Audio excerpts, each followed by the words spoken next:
guys, welcome to Life Unlocked with me, Jordan, and thank you so much for tuning in. I appreciate it so much. I hope you guys like and subscribe, and I hope you guys enjoy the topics that I'm going to cover on here. I did do an intro video kind of explaining what the topics are going to be. We will be doing beauty and trends, mom hacks, a little bit of true crime. And if you guys want me to buy and try a product and give you my review, I would love to do that. But my main focus on here is going to be addiction and recovery. And the reason for that is because I feel like it's so important and it's such a huge epidemic. We already all know this. It's just getting worse. People are able to go down the street and get a pill thinking it's something, and the next morning they're not waking up. So it's getting really scary, and I just hope this inclines parents or guardians or anybody that has children to have these tough conversations with their kids. And I'm not trying to say scare them, but I truly want my children to be scared to even experiment. I'd rather them be scared to death to experiment than to have to bury one of my children. So I just hope it does help and incline parents to have those conversations with their kids and just make sure that they know how dangerous it is and the consequences and, the downfall that could happen. So with that said, if you are struggling with addiction, my heart goes out to you, and I know things are hard, and I promise you, just reach out to someone. Reach out to resources that are available. There's so many resources available, whether it's NA, AA, getting a sponsor. That was not for me, but I know it does work for a lot of people. There's MAT treatment, which is medication assisted treatment. That would be an option. I mean, there's just so many options out there. So please reach out if you're feeling like you're in a hole that you can't get out of. Just please reach out to somebody. The other side of things is so much better, and life just goes so much smoother, and it's been so much easier. So with that said, today I'm going to be sharing my story, and I hope that it reaches somebody and can help somebody, because that's really my main focus on here, because I have felt the feelings of feeling alone and feeling guilty and shameful, and it's hard, but I promise you the other side is way easier. Life seems to run a lot smoother for me now. I'm able to be there for my children, and it's just better. So anyway, let's get started. I'm gonna share a little bit about my childhood and kind of how things spiraled and where I got to today. So my childhood was a good one. I had both parents in my home. They're married still to this day. They both worked. They would come to my PTA meetings, parent-teacher conferences, my gymnastics meets. They'd take me to friends' houses. I would go to church on Sundays with my mom and my brother, although she did give us the option to not go at the age of 13. I think she was doing it more for us than herself. And now looking back as an adult, I really do appreciate her doing that, because I still, even though I don't practice religion, I still do hold some of those morals and standards that I did learn while I was in church. But yeah, I had a good childhood. My family would go on lots of trips to the lake and camping, and we had a lot of family time and family fun. So there was nothing really traumatizing that I can pinpoint. I've been through extensive therapy trying to figure out, was there something in my childhood that happened that maybe I'm holding in that I'm not realizing. But I still, to this day, I think it was more boredom and experimenting, and then just overall getting addicted. So addiction does not discriminate, and that is so true. It does not matter your religion, your race, your age, it does not matter. But anyway, with my childhood, I had a great childhood. Like I said, both parents were there for me. I was never exposed to any illicit drugs in my household. My dad would come home and drink a couple beers after work, but that was just my norm, and his norm. And I never saw my mom drink anything alcohol wise until I had passed the age of 21. So I was never really exposed to anything super bad or traumatic, and I don't think it's a problem if somebody wants to come home after a long day of work and have a couple beers. I personally don't see that as an issue unless it's getting out of control and it's affecting your family life, your home life, your kids' life, things like that. But with my home and my dad, it never did. It never got scary. It never got out of control.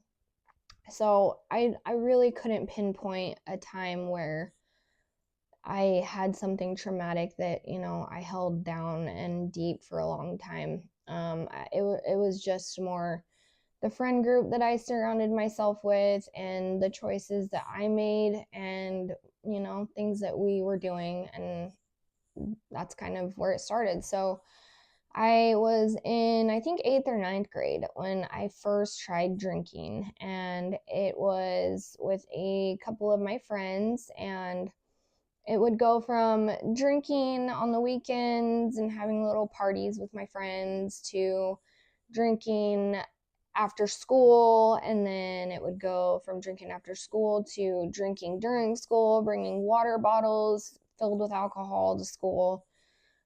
So it kind of got a little bit out of hand with the drinking, and then came in the marijuana, and that's kind of where it all started. I'd say was about 9th grade. It never really got to a point where I felt like I was detoxing or depressed, but I did feel like I was more anxious than I was used to.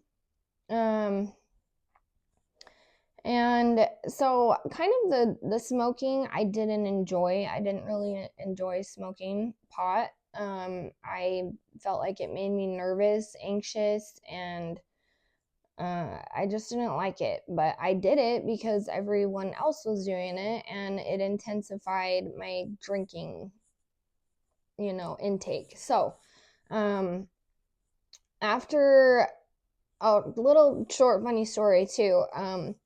So I live very close to the border of Nevada, and they don't sell alcohol on like the grocery store shelves here. And so me and my friends would make a run across the border, which would take maybe like 30, 45 minutes.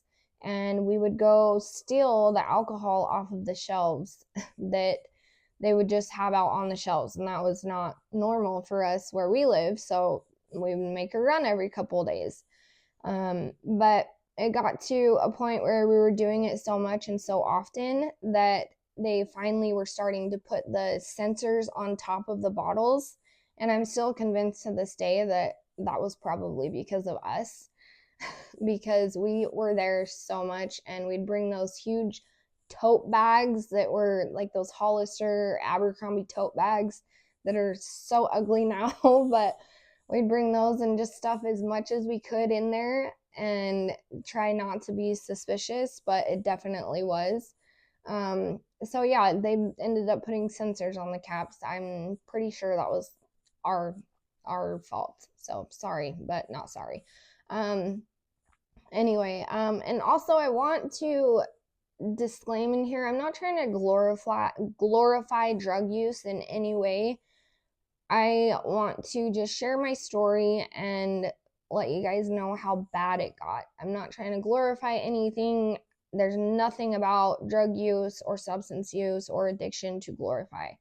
I just want to share my story, and hopefully, it reaches somebody.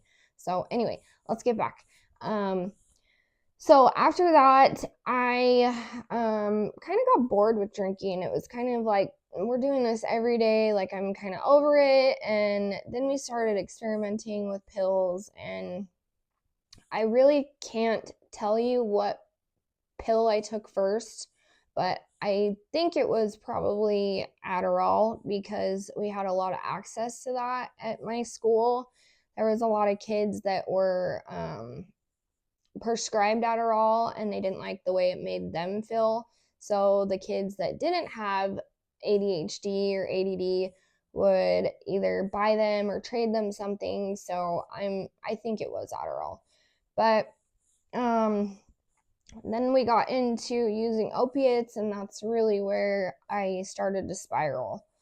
It was like a feeling I felt like I had been missing my entire life. Like nothing else mattered. I was whole. I was a whole person. I felt like I had no worries. I didn't really care about anything anymore because I felt good. And that's really all that mattered to me at that point. But it didn't get bad until I'd say I was about 18 and when I got out of school, and I kind of distanced myself from friends and kind of became a recluse for a while because I was so in my addiction and so just wrapped up in it and just chained to it like a prisoner. I was first introduced to like Percocets and Roxys and Oxys, and it was like my whole world changed. I don't know if maybe I was depressed or if I don't know. I don't know what it was, but I just feel like for me it was definitely a feeling that I had never felt and I didn't want it to ever end. But when I was 19, I found out that I was pregnant with my daughter. And I was using heroin at that time. I was probably about 2.5 months along when I found out. So I went to the Suboxone doctor, which is also known as MAT, medication assisted treatment. I don't know why that's so hard for me to say, but so I did that while I was pregnant with her. And I didn't let my doctor know that I was on anything, which I should have, but I also have to remember that I was 19 at the time, and all of my drugs and substance use from the past probably stunted my brain growth, and your frontal cortex isn't even developed until you're like 24, 25, 26, somewhere around there. So I didn't let him know. I didn't let my spouse know. I didn't let my doctor know. The only one that knew was my Suboxone doctor. And he is now no longer here. So I will say he was not a good doctor. He was not a good person. It was more about making money and keeping me coming back, along with all of his other patients that were going through the same thing. And I'm not placing blame on him for that at all, because it should have been my responsibility to, contact my OB and let him know that, hey, I'm on this medication, I'm on this dose. Is it safe for the baby? What are the potential consequences? But I didn't do that. And she ended up spending 14 days in the NICU. That was really hard for me, really hard to get through. It's something that I don't talk about often. But seeing her go through that broke my heart.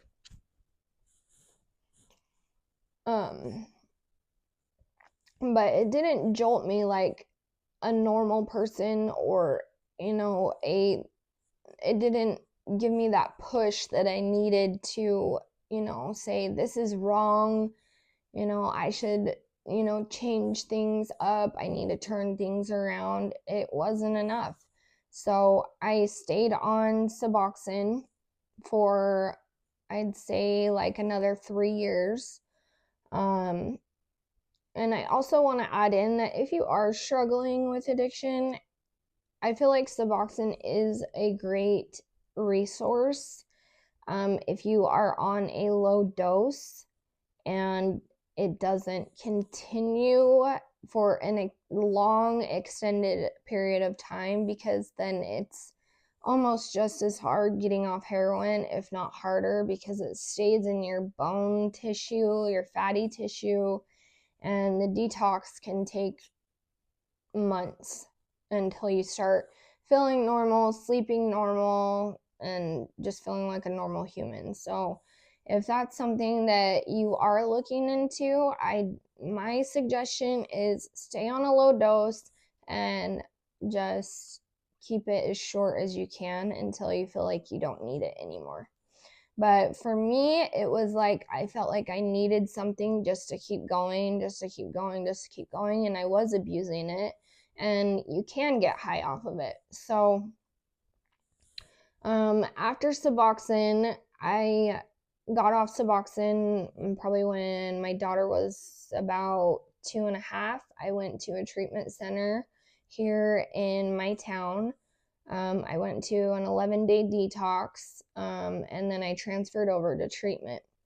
And the treatment center I went to, I was there for probably a week. Mind you, I had the 11 days before that clean off everything, and then another week. So, 2.5 weeks or so clean. And I thought, hey, I'm cured. I feel great. Let's go. I'm ready to go. So I talked to the people there, and they were against it. Of course, I only had 5 days or so in there, and I was thinking I was cured. But so I left against medical advice, AMA. I left all my shit at the treatment center. Didn't really care to go get it. I just wanted out of there.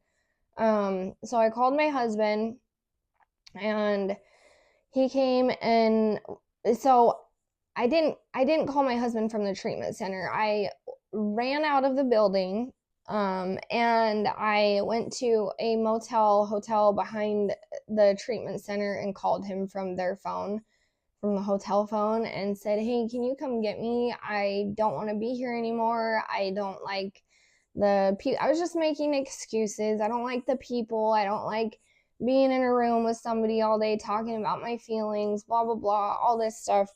So he came and got me to try to, get me back there. I mean, that was his main priority, and his main goal was to get me back in there.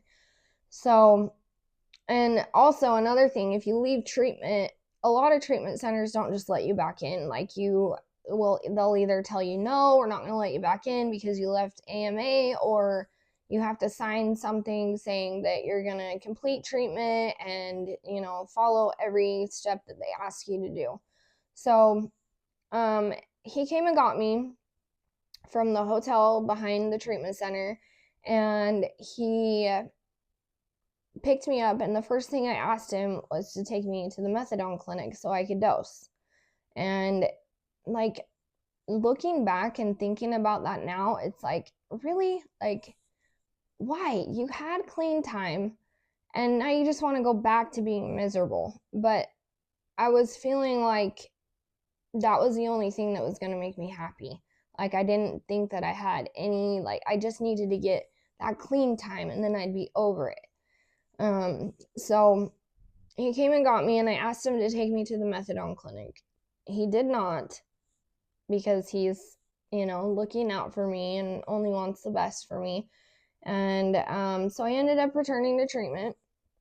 I ended up finishing like 30 days of treatment, and I came home. I was feeling really good. When you get out of treatment, they say that you're on like this pink cloud, and I definitely was. And I felt like I didn't need to continue with like therapy or like counseling or NA meetings or getting a sponsor. I was like, I'm clean. Why do I need it? I don't need to.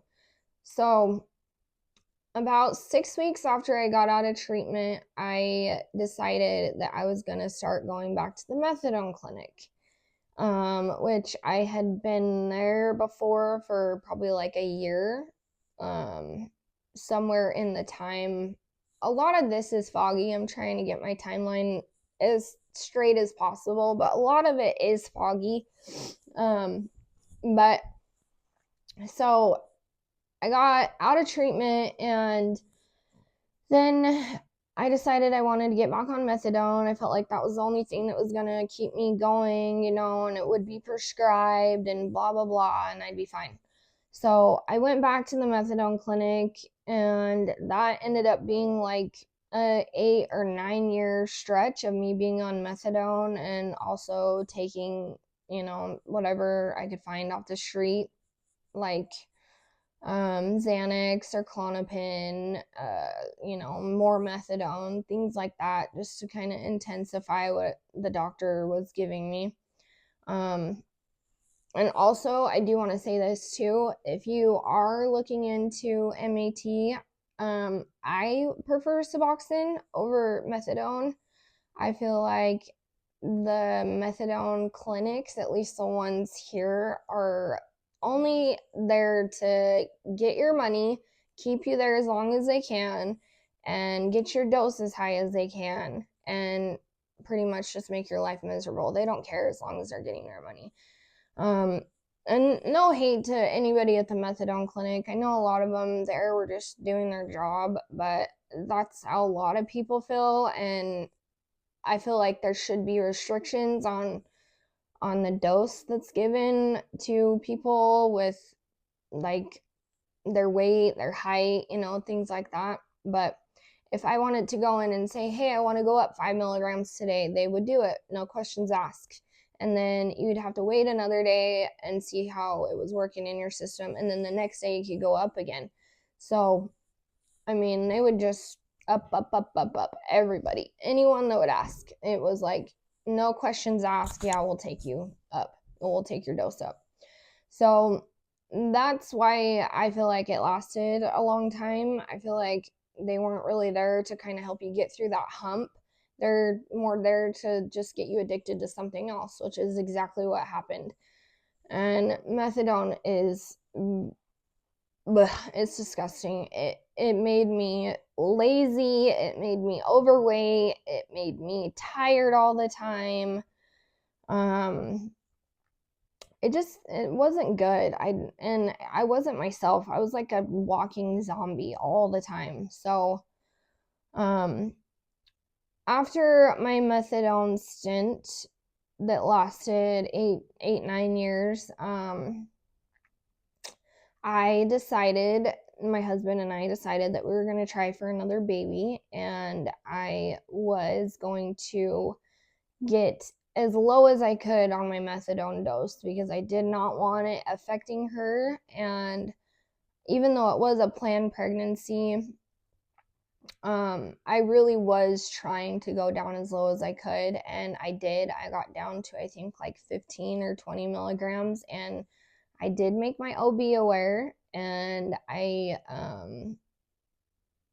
let the methadone clinic know as well that I was expecting, and so it kind of worked out a little bit better. I kind of did it a little bit smarter that time. But even if you're on like an antidepressant or anything, even if it's not a narcotic, you need to let your OB know, because certain things can be very detrimental to the fetus. So I just want to throw that in there too. But anyway, my daughter, my 4-year-old, she ended up staying in the NICU for, I think about 2 weeks, about same as my daughter.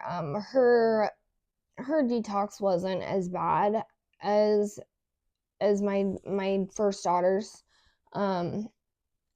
But after I had my daughter and she got out of the NICU, 5 months later, I got a little surprised that I was pregnant again. So that was a really, really hard time for me. I wasn't wanting another baby. I wasn't trying for another baby, but God gives you things that you may not be expecting, and it's for a reason. So, with my son, I was still on, I can't remember if it was methadone or Suboxone. I switched from methadone to Suboxone so many times. So, but I'm pretty sure it was Suboxone because I have a little story for leading up to that. So, I had my son, and I kind of did the same thing with him as I did with my 4-year-old daughter. I let my OB know, I let the doctor know, but he was in the NICU as well. He had a harder time detoxing, and they say that little boys are they usually take it harder, which I kind of found very interesting. But he was in the NICU for almost a month, I think. So after getting out of the NICU, none of that still, like, I felt guilty, and yes, I felt shameful, and I felt disgusted, but it wasn't enough to jolt me like it did, or like it should have, and I didn't really have any desire at that point to get clean. I was like thinking, well, now I've got 2 babies and an older daughter, and like, how am I going to do this? How am I going to not wake up and take something and be able to feel normal? And so from there, about a year later, I decided that I wanted to have an elective surgery, and I went into the surgeon's office, and I explained to him that I was on Suboxone, and he wanted me to get off of Suboxone because of the medication that they were going to put in my stomach during the surgery was a narcotic, and it was necessary. I had to have it.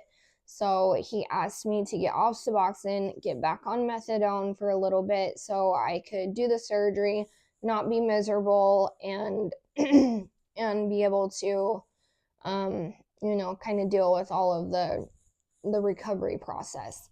So I went back on methadone, and then after having my surgery, my mom came down to help me because I was going to be on bed rest for anywhere from 2 to 4 weeks.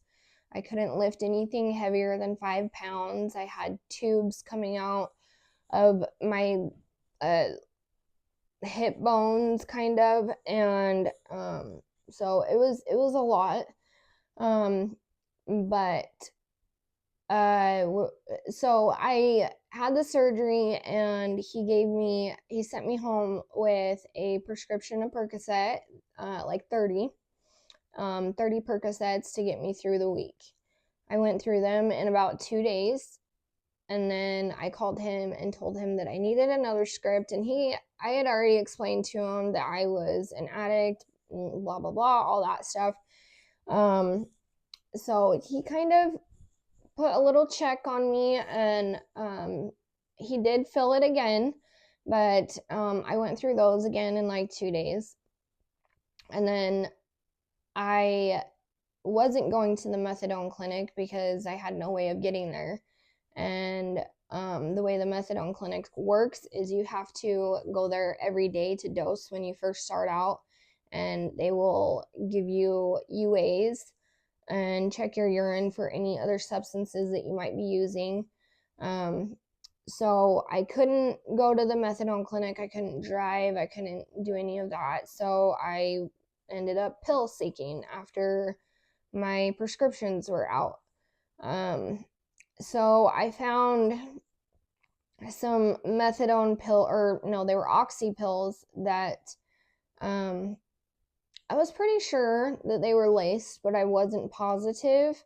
But the difference I felt from a regular one to the one that I was getting off the street, it was definitely like a different feeling. Like the fentanyl it gave me a quick short high, and regular oxys, they usually last a little bit longer. So I knew that something was in them, but it got to the point where I was taking like 30 of them in one sitting, and it wasn't just during, one time during the day. It was several times throughout the day. So I could have been taking anywhere from 90 to like 120 a day, which is absolutely crazy.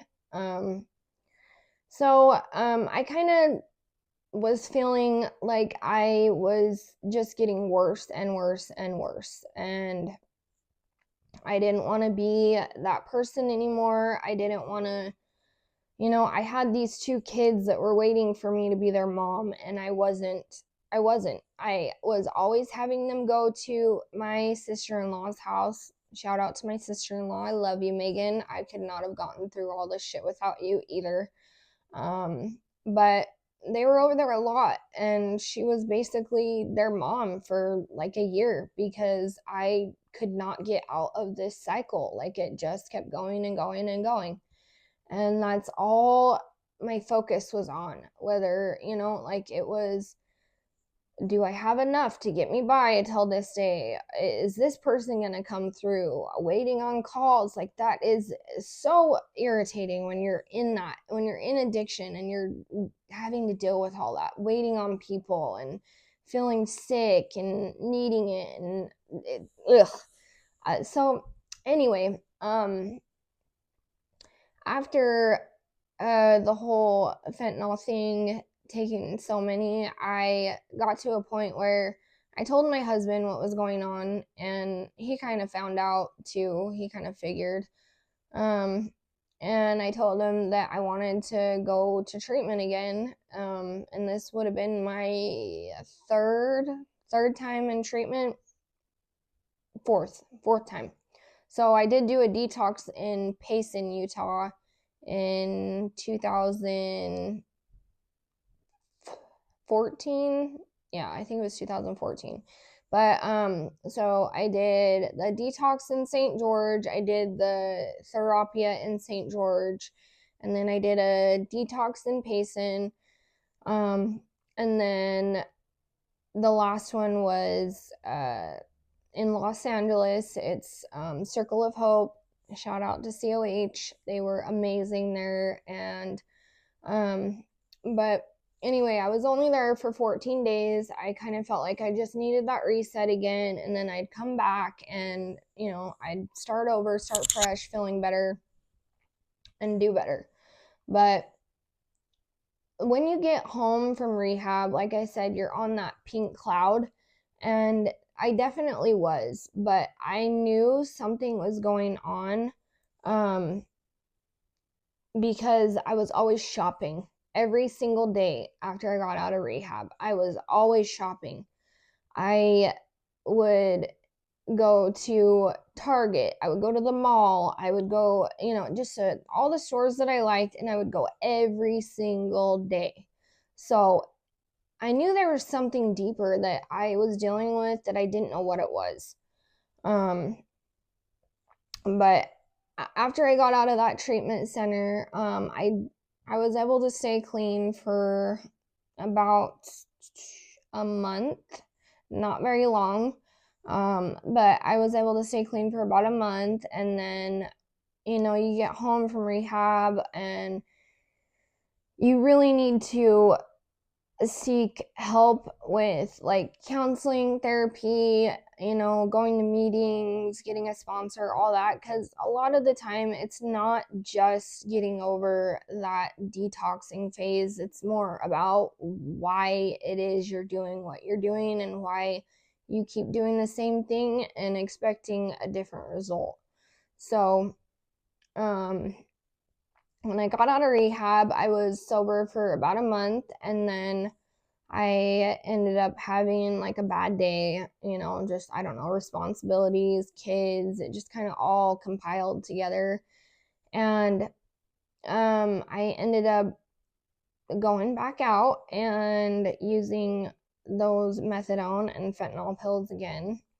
And also I bought a dose of methadone off of a person that I knew that went to the clinic that would give her doses. She would sell some of her doses just to make some money.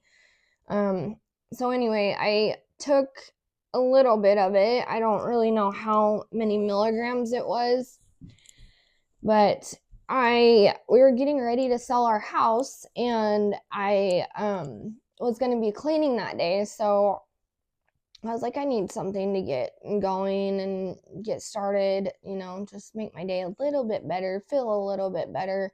So I took methadone and I went to the store to get some cleaning supplies and a smoothie for my daughter, my oldest daughter. And at this time, my kids were with my sister-in-law. But I came home and I gave her the smoothie and I told her, I was like, Bob's in the back seat and he won't stop talking to me. And I don't know if she took it as a joke or not, but she went upstairs. There was nobody else home. And a little 10-year-old kid walked by and saw me passed out on my garage floor. And he went up to get another kid up the street that his mom was a nurse. And so they were giving me CPR as the ambulance was being called and my husband was being notified. So I didn't have a heartbeat for 3 minutes. And I was in the hospital for 6 days after that, just continually being dosed with Narcan, and it is the most awful feeling. I hope any of the addicts that are struggling out there right now never have to go through that, because it was the worst pain I have ever felt in my head. I couldn't even have light shining in my face. It was awful. But so everyone was notified. I was transferred to the hospital, spent 6 days in the hospital. And even that didn't do it for me. I came out of the hospital and I kind of just went back to the way things were, like I was going to try and stay clean, and I did for another month, and then I relapsed and overdosed again. And this time it was in front of my 2 small children at Walmart. I took some methadone, and mind you, my body was clean and flushed of everything at this point. And I ended up passing out on the ceramic or whatever, the tile in Walmart. And my 2 little kids were standing there watching all this happen.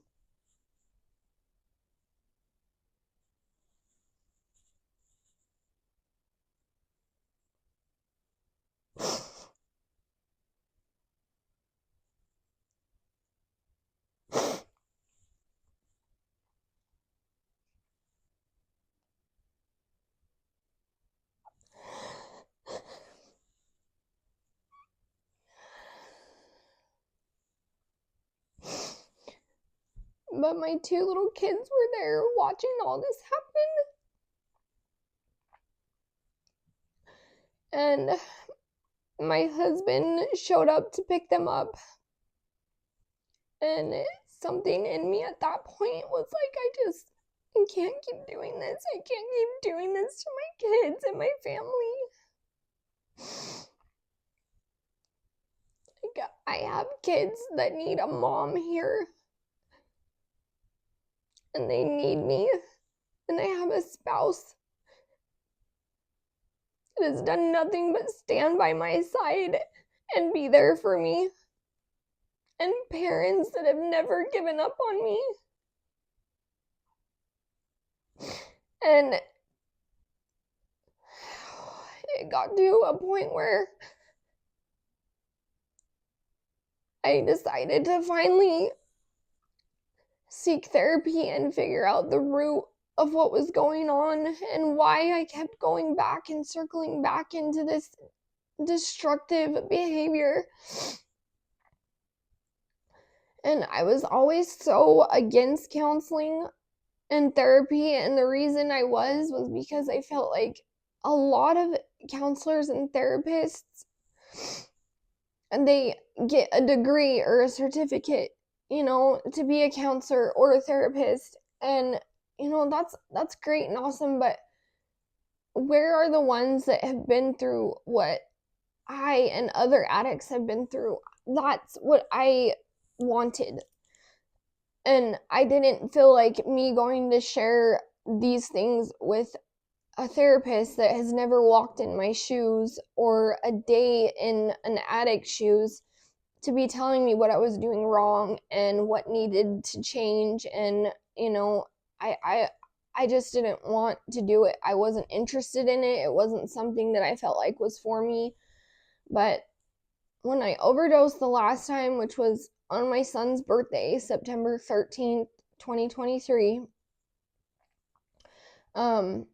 I just decided that I really need to figure out what's going on. Like, this has been like 17 years of this, and I didn't know whether I was just depressed and using for that reason. And I feel like after doing therapy, I feel like that is a lot of the reason, even though I was doing it way before all of that happened. I just feel like having 2 kids back to back and then having a surgery and all of that kind of just compiled, and I just didn't want to live like that anymore. I was so exhausted and tired, and I hated that I wasn't trusted with my family, and that my mom would feel like she would have to hide certain things when I was around. Like, it got to that point, and I didn't want to be like that anymore. My mom has always been like my number one supporter.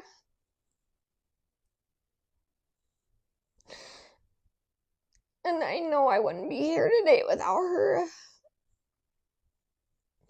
And I know I wouldn't be here today without my husband either.